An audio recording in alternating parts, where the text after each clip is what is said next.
Hello and welcome to Draper. Today we'll be discussing the Epstein Island timeline of abuse and how things kind of played out. So I hope you enjoyed this video. Please like and subscribe for future content, and thank you for watching this video. In the Caribbean Sea, just off the southeast of St. Thomas, lies a 70-acre plot of land that looks like a postcard from paradise. White sands, palm trees, crystal clear water. It's dotted with villas, pools, and help. But for more than 2 decades, this island, Little St. James, was ground zero for an international sex trafficking ring, all orchestrated by the financier, Jeffrey Epstein. This is the story of how that paradise became a private island of horrors. We'll chart the complete timeline from when he bought it in 1998 to the shocking aftermath that's still unfolding today. So where does a story like this even begin? Not with a crime, but with a real estate deal. In 1998, Jeffrey Epstein bought Little St. James for roughly $8 million.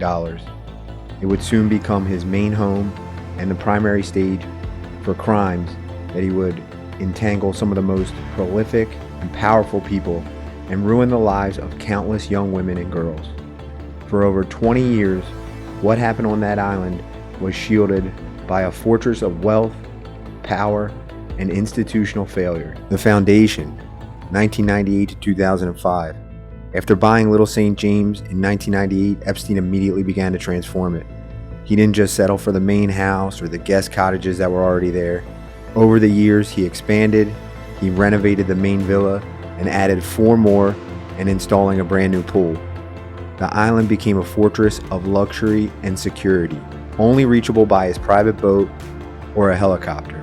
While a ferry marked with LSJ shuttled staff from St. Thomas, unannounced visitors were definitely not welcome. But as the island was being built up physically, the foundations of the criminal enterprise were being laid right alongside it. Years before the first public allegations, the systems of abuse were already churning. As early as 1996, a woman named Maria Farmer told the FBI that Epstein and Ghislaine Maxwell were running an exploitation scheme. The Bureau didn't open up an investigation, and this pattern of inaction would become a defining feature of the entire Epstein saga. On this island and at his properties in New York, Florida, and New Mexico, a network of recruitment and abuse was taking shape, completely hidden from law enforcement. Here is where the sweetheart deal comes in from 2005 to 2008. The first real cracks in the Epstein Fortress of Silence appeared in March 2005.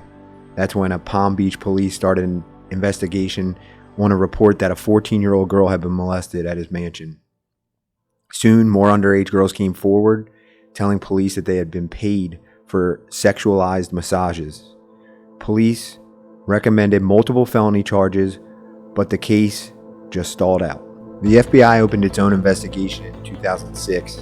By 2007, federal prosecutors had drafted a 60-count indictment, but a conviction never happened. Instead, Epstein's high-powered legal team, which included figures like Alan Dershowitz, negotiated a secret and incredibly lenient deal with the U.S. Attorney for Miami, Alexander Acosta. In June 2008, Epstein pleaded guilty to just 2 state charges: soliciting prostitution and soliciting a minor. He was sentenced to 18 months in county jail, but only served 13 months. Unbelievably, the deal let him leave the jail for up to 6 days a week on a work release program. One adult victim even alleged that she was abused at his office during this period. Unbelievable. This plea deal, which a federal judge later found to have violated the Crimes Victims' Rights Act, wasn't just a light sentence. It was also secretly granted immunity to his potential co-conspirators. Think about that. Co-conspirators were able to get away with acts against children. This was an astonishing failure of justice that gave Epstein the green light to continue his abuse for another decade. The Island of Horrors, 2009 to 2018. With the 2008 conviction being nothing more than a slap on the wrist, the abuse at One Little St. James escalated. This period was the island's peak as the hub for sex trafficking. These methods were chillingly systematic. Epstein and Maxwell allegedly baited young, vulnerable girls with promises of money, travel, and careers. Virginia Giuffre, one of the most prominent accusers, was just 16.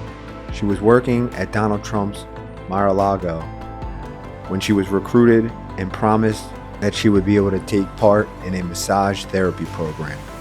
Victims described a horrifying routine. They were brought in to give massages for $200, but the encounters would become sexual. The 2019 indictment described massages that would become increasingly sexual in nature.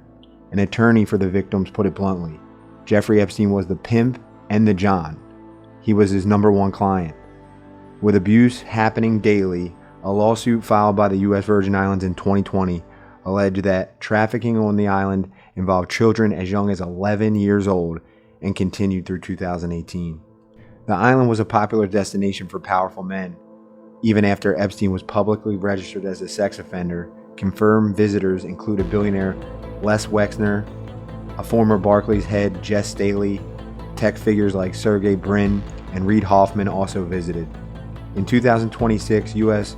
Commerce Secretary Howard Lutnick testified that he had visited for lunch with his wife and their children and their nannies in 2012.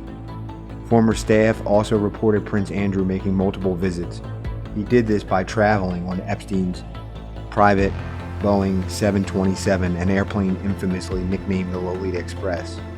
While Bill Clinton's name has often been linked with the island, his spokesperson denied any visits to the island in 2019.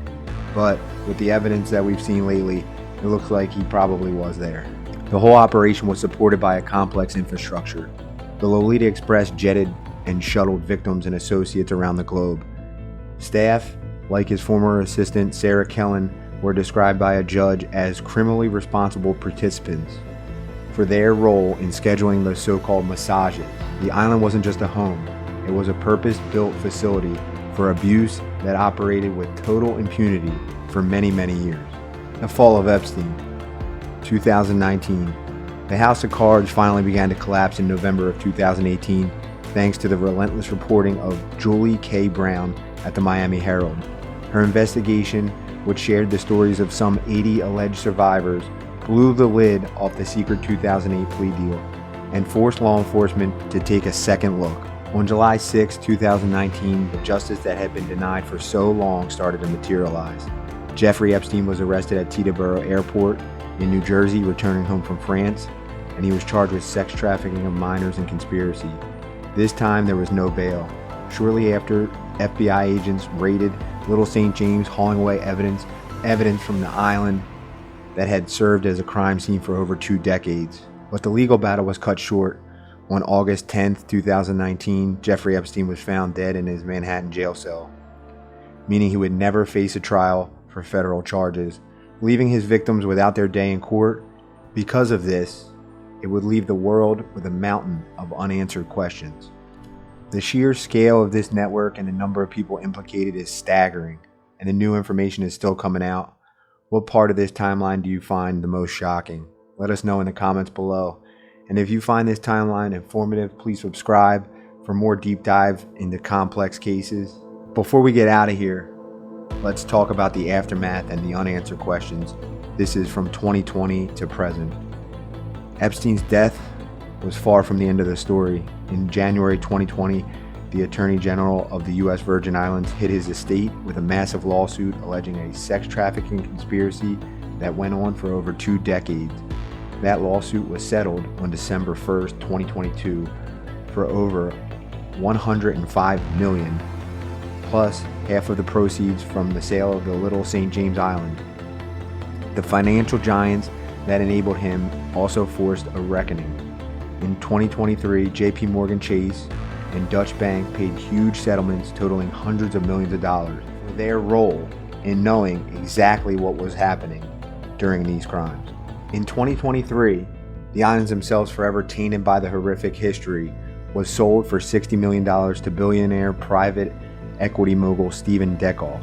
It was less than half of the original asking price, but Dekoff announced ambitious plans to build a 25-room, 5-star luxury resort, which he said would open in 2025 and transform the site's dark legacy. However, as of early 2026, reports indicate that no development applications have been filed and no construction has started, leaving the islands in a state of limbo. Meanwhile, the legal and public fallout continues. This passage of the Epstein Files Transparency Act in late 2025 has led to the release of millions of pages of documents, videos, and images from the Department of Defense. This sheds more light on this case. These files have offered new details about the federal investigation and Epstein's huge network of powerful associates. Experts have stated that the most disturbing and credible evidence suggested a global criminal enterprise and that the scale of atrocities might meet the legal definition of crimes against humanity. The timeline of Little St. James is a brutal story of exploitation, protected by immense wealth and systematic corruption. For over 20 years, a picture-perfect island was used as a private hunting ground where the vulnerable were preyed upon with horrifying regularity. From its purchase in 1998 to the sham plea deal in 2008, the years of unchecked abuse and the dramatic 2019 arrest and the revelations that are still coming out today shows that this story reveals a profound institutional failure. While Epstein's death and Ghislaine Maxwell's conviction offer some measure of justice, the fight for full accountability isn't over. The island may be quiet now and its future uncertain, but the echoes of what have happened there are permanent. This is a chilling reminder of how power and corruption and how justice, when it is delayed, can leave wounds that may never fully heal. Before I let you go, I want to discuss one more thing.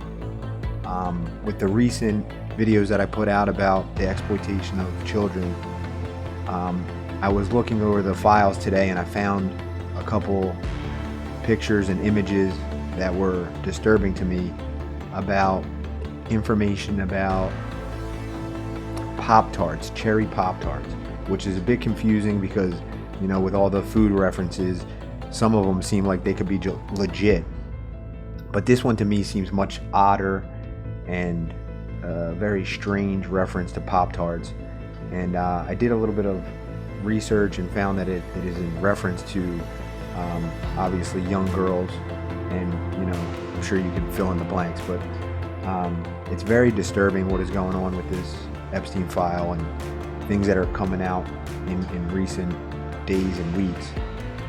So just be vigilant, you know, take care of your family, understand that not everybody is a bad human. There are good people out there, and we have to take care of one another.